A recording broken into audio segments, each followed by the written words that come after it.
नमस्कार, मैं हूं आकर्षण उपल और इस समय आप ये सीधी तस्वीरें देख रहे हैं IBN24 पर। हमारे बिल्कुल पड़ोस का एक देश श्रीलंका, जो हालात इस समय वहां के हैं वो आर्थिक और राजनीतिक संकट को दोहराता है कि आखिर किस तरह से वहां पर हालात बन गए। वहां के जो राष्ट्रपति हैं, प्रधानमंत्री हैं, उनके घरों पर वहां की जनता ने कब्जा कर लिया।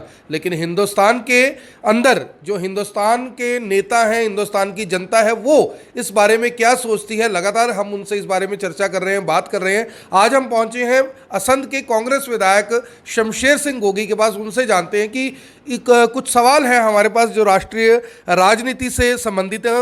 उसके लिए सवाल हम करना चाहते हैं। सर, सबसे पहले IBN24 पर आपका स्वागत है। बहुत बहुत धन्यवाद। सर, सवाल ये है कि आजकल जिस तरह की स्थिति बन रही है कि एक जो धर्म है उसके जो लोग हैं वो किस तरह के क्राइम में, कभी किसी का गला काट रहे हैं, कभी किसी की हत्या कर रहे हैं, कभी कश्मीर में पकड़े जा रहे हैं, कभी राजस्थान में पकड़े जा रहे हैं, कभी महाराष्ट्र में पकड़े जा रहे हैं। आप इसको किस तरीके से देखते हैं कि ये क्या स्थिति बन रही है? आपको नहीं लगता कि दो समुदाय, दो धर्मों के जो लोग हैं वो आपस में अब कहीं ना कहीं उनके बीच में डिफरेंसेस बहुत ज़्यादा आ रहे हैं? देखो, ये तो पैदा किए गए, ये सुनियोजित तरीके से पिछले कई सालों से ये कोशिश इस देश में होती रही। पहले ये काम अंग्रेज करते थे, अब RSS कर रही है। और इस काम को करते करते लोगों के दिमाग में एक दूसरे का जो सामाजिक ताना बाना है उसको बिगाड़ने का काम उन्होंने लगभग कर दिया है। और आप श्रीलंका को देखो, वहाँ पे एक सीली बौद्ध धर्म को जो मानते हैं, उन्होंने तमिलों के, मुस्लिमों के खिलाफ एक माहौल बना के एक ही परिवार को सत्ता सौंप दी और कह दिया ये हमारा नायक है। और वहाँ भी अंधभक्त पैदा हो गए। क्या हालात हुए वहाँ। सेम पोजीशन हमारे देश में भी पैदा की जा रही है। लेकिन ये मतलब हमारी खुशकिस्मती समझो कि हमारा देश ही इतना बड़ा है, इसमें नॉर्थ ईस्ट है, वहाँ कौन सा राष्ट्रवाद चलाओगे। लेकिन ये तो देखो, राष्ट्रवादियों की ऐसी है, जहाँ इनका एक भी MLA नहीं वहाँ भी सरकार बना देते हैं। अच्छा, तो ये तो उपलब्धि है। ये तो मतलब कमाल की चीज़ है। किसी भी दूसरी चीज़ को जो सहन नहीं करता। और मेरे को तो ये खतरा है कि अगर जनता नहीं जागी, आपने कहा गला काट देते हैं, उनको प्रेरित कौन कर रहा है? वो तो कह रहे हैं ISIS के यानी कहने वाले छोड़ो, किस पार्टी के अंदर काम कर रहे हैं वो मानेंगे ही नहीं। अगर कहीं इनकी फ़ोटो राहुल गांधी के साथ आ जाती, जिसके साथ ज़बरदस्ती बना के जी न्यूज़ वाले ने डाल दी, तो जूते खाए ना। अगर कहीं ये फोटो, ये सेल कांग्रेस का निकल आता तो क्या बीजेपी क्या करती अब तक? मैं आज एक बयान देख रहा था भी, हामिद अंसारी के ऊपर एक पत्रकार पाकिस्तान से इल्ज़ाम लगा रहा है। और पाकिस्तान के उस पत्रकार पे सिर्फ हमारे देश में किसी को विश्वास है तो सिर्फ राष्ट्रवादियों को। मीडिया को भी है? नहीं, मीडिया तो गोदी मीडिया को। अच्छा, मीडिया तो हमारे देश में वैसे बचा ही नहीं है, 1-2% ही है। बाकी तो ये सोशल मीडिया बचा है। जो आप लोगों ने, आपको मैं सोशल मीडिया में मानता हूँ, क्योंकि आपके पास अभी पूरा जुगाड़ नहीं है, तो लोकल लेवल पे आप चलाते हो। बड़े बड़े तो मालिक ही बिक गए, जो अडानी अंबानी के मतलब वो चैनल हैं। आप उनसे क्या उम्मीद करते हो कि वो देशभक्ति करेंगे? वो तो अपनी भक्ति करेंगे। वो तो देश को खरीद रहे हैं, और उसको देशभक्त कैसे कहा जा सकता है? सर, एक बड़ा गंभीर सवाल है। आप चंडीगढ़ में विधानसभा है, आप चंडीगढ़ जाते रहते। चंडीगढ़ का पूरा जो बिजली सिस्टम है 850 करोड़ में बेच दिया। मैं वहाँ पे बात कर रहा था, प्राइवेटाइजेशन कर दिया बिजली का, 850 करोड़ रुपए में बेच दिया उसको। मेरी वहाँ किसी अधिकारी से बात हो रही थी, वो कह रहे थे मैं तो ये समझ रहा हूँ कि 850 करोड़ रुपये में तो एक सब स्टेशन नहीं बनता। सरकार ने उठा के सारे का सारा यानी बिजली सिस्टम ही बेच दिया चंडीगढ़ का। किस तरह से देखते हैं इसको, प्राइवेटाइजेशन जो हो रहा है? अकेले बिजली वाले को आपको नज़दीक पता लग गया, आपकी एयरलाइन बिकी, सारे ऑर्डिनेंस प्राइवेट हो गया, और कितनी भी सारी मतलब संस्थाएं जो सरकारी थी, PSU बेच दी, एयरपोर्ट जा रहे हैं, एयरपोर्ट बेच दिए। तो तरीका क्या है कि अगर उसकी कीमत सरकार आंकती है 1000 कुछ एयरलाइन की, और बेचती कितने, 500 में, तो बाकी का जो 500 है उसमें से कुछ माल बीजेपी RSS के खाते में नहीं जाएगा, तो देश पे कब्जा कैसे करेंगे? तभी तो राष्ट्रवाद पनपेगा। जब देश के लोग भूखे मरेंगे, रोटी के लिए तरसेंगे, तभी तो राष्ट्रवाद होगा। जर्मन में क्या हुआ था? जर्मन में यही पैदा हो गया था ना, भी रोटी मिल जाए 24 घंटे में एक बार, इसी को राष्ट्रवाद समझो, इसी को धर्म समझो। धर्म से रोटी मिलती है क्या? आप सारा दिन धर्म की दुकान, धर्म तो इंसानियत के लिए था, प्यार से चलता है धर्म। मार काट और नफरत से धर्म नहीं चलता, उसको धर्म का नाम लेना ही पाप है। जिस काम में आप नफरत और स्वार्थ ये चीज़ें जुड़ी हुई हैं और इंसानियत नहीं है जिसमें, वो धर्म नहीं हो सकता, ये मेरा मानना है। सर एक बड़ी इम्पॉर्टेंट बात ये है कि जिस तरह से जो राजनीतिक दल हैं, जिनको हम क्षेत्रीय राजनीतिक दल कहते हैं, वो कहीं ना कहीं ख़त्म हो रहे हैं।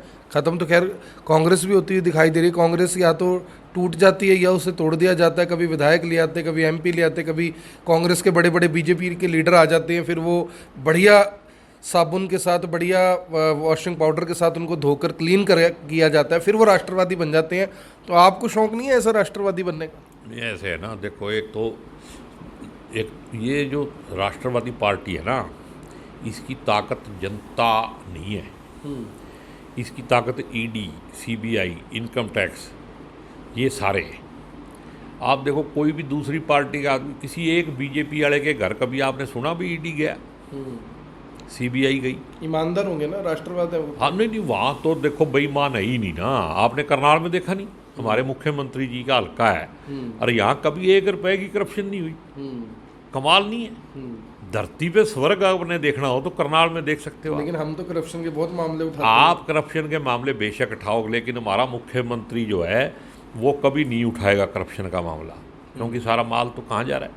लेकिन वो तो कहते हैं भ्रष्टाचार का काल में मनोहर लाल। ये कौन कहता है? अंधभगत।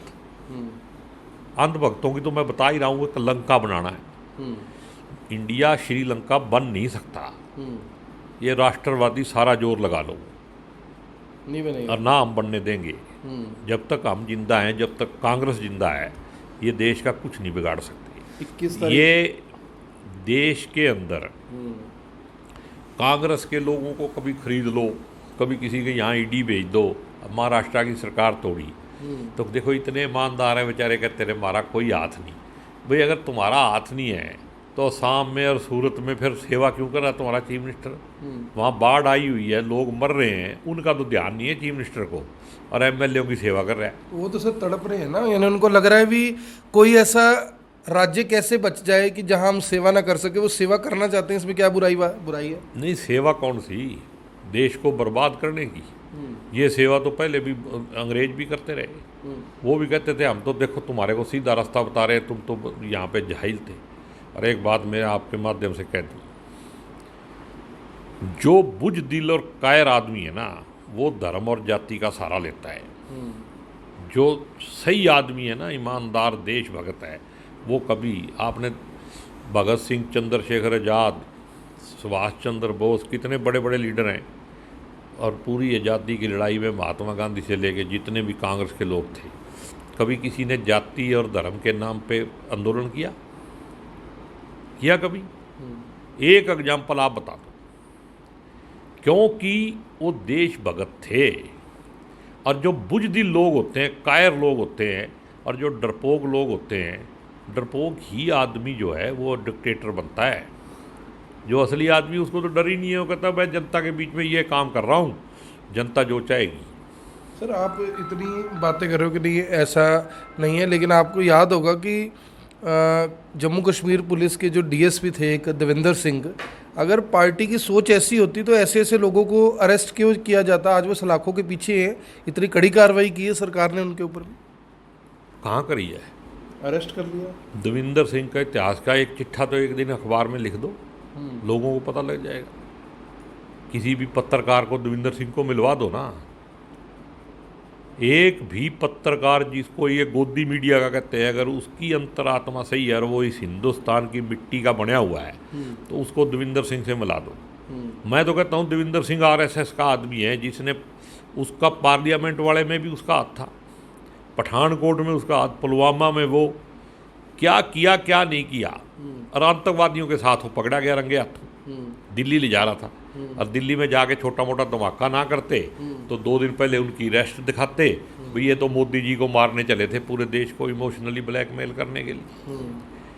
और गुजरात के अंदर जितने हुए हैं, कभी ना कभी तो इतिहास लिखेगा और कभी ना कभी ये सारे मुद्दे खुलेंगे। जज तक मरवा दिए लोहा जैसे, ये बख्शे नहीं जाएंगे। भगवान के घर में देर हो सकती है, देर नहीं हो सकती। इंतजार कर रही है कांग्रेस? नहीं, कांग्रेस नहीं, हम तो शायद मर जाएं। जी। मैं तो कह रहा हूँ भाई भगवान तो रहेगा। हाँ। और भगवान के नाम पे इतना बड़ा जुल्म करना, भगवान को ही बदनाम करने जैसी बात है। भगवान कभी भी मैला नहीं होता। Sir, Kalpana Chawla medical college है, हालात बहुत बदतर हैं। 10 दिन तक वहाँ का एसी नहीं चला, अखबारों में खबरें छपी। सबसे पहले IBN 24 ने ये मुद्दा उठाया। क्या आदमी हमेशा, जो गरीब आदमी है, मैं साफ शब्दों में कहूँगा कि क्या वो जानवर की मौत मरने के लिए धरती पे पैदा हुआ है? गलती हो गई उससे कि उसने इंसान के रूप में जन्म ले लिया। एसी नहीं चल रहा, डॉक्टर नहीं मिल रहे, कोई मिल जाता कोई थप्पड़ मार देता है मरीज़ को। ये क्या हो रहा है? यानी कांग्रेस चुप क्यों है इन मामलों के अंदर? यानी आप तो, भगवान की पूरी कृपा है आपके ऊपर, हट्टे कट्टे हैं, क्यों सड़क पे नहीं उतरते? मुद्दे यानी ऐसे ऐसे मुद्दे हैं जहां पर पब्लिक देखना चाहती है कि विपक्ष कहाँ है। हम तो सड़क पे भी उतरते हैं, सारे काम करते हैं। बात तो ये है कि जनता ने वोट देके ऐसे लोगों को बुलावा दे दिया जो जनता के प्रति संवेदनहीन है।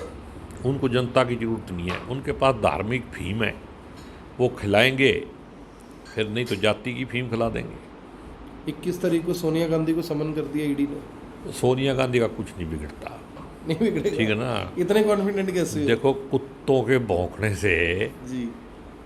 हाथी रुकते हैं। ये गिद्ध होती हैं, उनके कहने से अगर जानवर मरते हो, ये गिद्ध हैं।